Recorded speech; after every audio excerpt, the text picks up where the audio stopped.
자, 안녕하세요. 미소연 치과 대표원장 박백현입니다. 오늘은 다른 치과에 갔는데 치아에 금이 갔대요.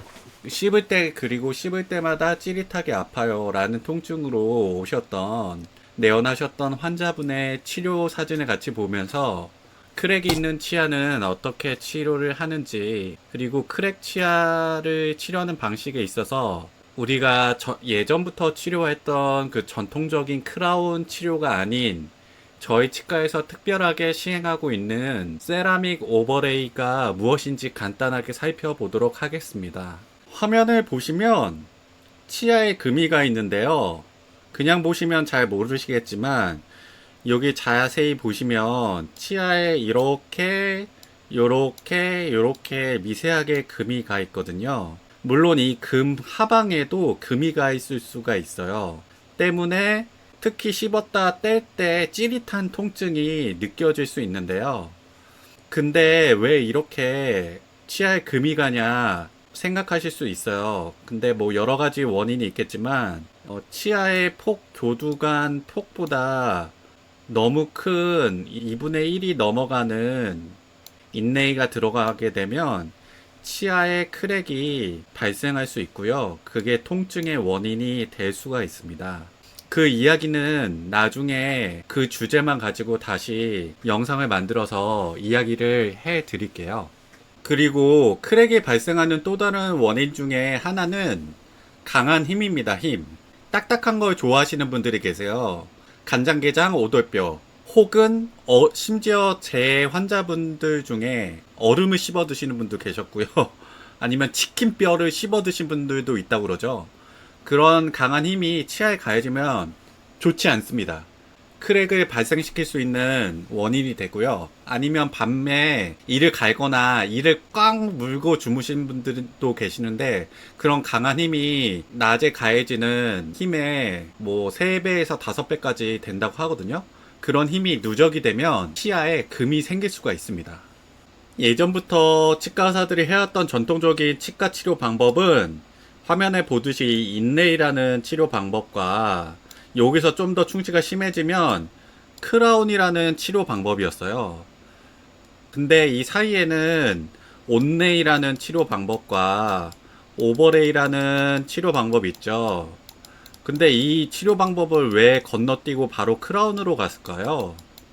왜냐하면 예전 치과 접착제는 이 두 개의 치료 방법을 감당할 수 없었기 때문이에요. 예전 접착제로 이걸 치료하게 되면 금방 떨어져 나가기 일쑤였거든요. 근데 최근에 2000년대 이후부터는 레진 접착 기술의 발달로 온레이나 오버레이의 치료도 가능해졌어요. 온레이나 오버레이는 크라운보다 치아 삭제량이 적기 때문에 신경치료나 각종 부작용이 적습니다. 그리고 크랙이 간 치아는 엑스레이나 CT에서 거의 보이지 않습니다.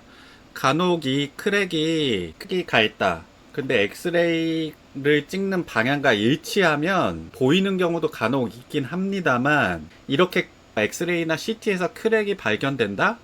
그런 경우는 제 경험상 신경치료를 들어가거나 심하면 발치로 이어졌던 것 같습니다. 근데 이분 같은 경우는 일단 엑스레이에서 특별한 소견은 보이지 않았습니다. 그래서 일단 금 인레이를 뜯어내고요. 이제 저희 치과에 있는 큐레이라는 또 다른 장비로 찍어보면서 이 크랙의 양상을 확인해 가면서 치료를 합니다.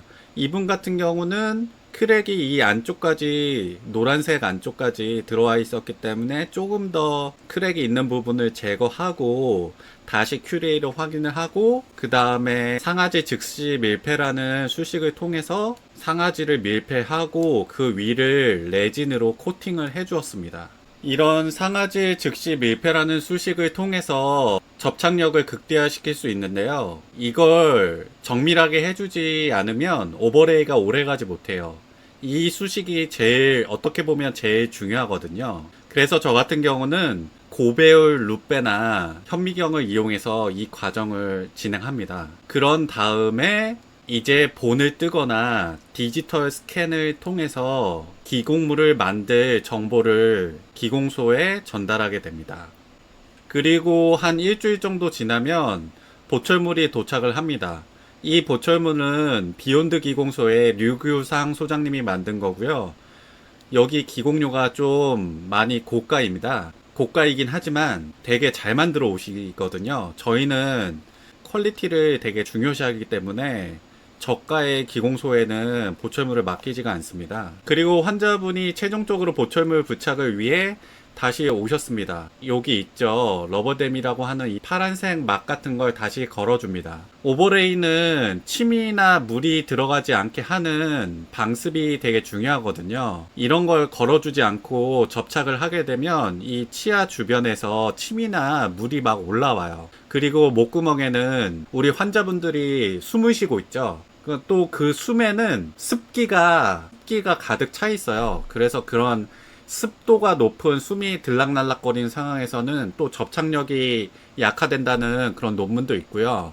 혹은 환자분이 갑자기 재채기를 한다거나 기침을 하는 상황도 있죠. 그러면 또 침이 튈 수 있기 때문에 그런 걸 방지하기 위해서 러버댐이라는 장치를 걸고 치료에 임하고 있습니다. 그런 다음 치아를 청소를 해주고요. 그런 다음에 류규상 소장님의 보철물을 붙여드렸습니다. 그리고 이렇게 정성스럽게 오버레이를 붙여주면 치료가 끝나게 되는데요. 이게 다가 아니라 이제 정밀한 교합을 형성해 줘야 됩니다. 사실 저희 치과가 이 교합을 맞추는데도 꽤 시간을 많이 투자하거든요. 왜냐면 이제 결국은 씹으려고 치료를 받는 거잖아요. 근데 이게 종종 조정을 하다가 급격하게 낮아지면 또 안 닿는 경우도 있고, 이 오버레이의 단점 중에 단점이 한번 붙이게 되는 순간 제거하기가 되게 힘들고 때문에 재제작하기가 되게 힘들다는 그런 단점이 있어요.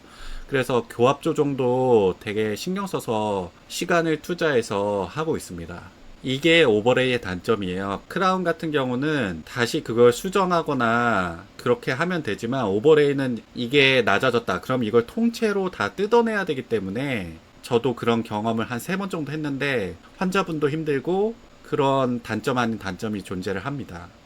그래서 결국은 이렇게 치료가 끝났고요. 이게 치료 전, 이게 치료 후. 그래서 결국 환자분은 이렇게 치료를 받고 나서 씹을 때 아파요. 이런 증상은 일단 해결이 되었고요. 크라운 치료보다는 치아 삭제량을 줄여서, 그리고 또 나중에 재치료를 받을 때 다시 오버레이로도 가능하다는 장점도 있겠고, 아니면 또 치아 삭제량이 작았기 때문에 크라운으로 치료도 가능하고, 그래서 이런 상황을 만들 수 있는 치료가 가능해졌습니다. 이상입니다.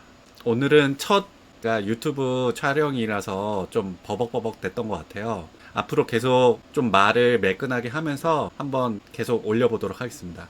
감사합니다.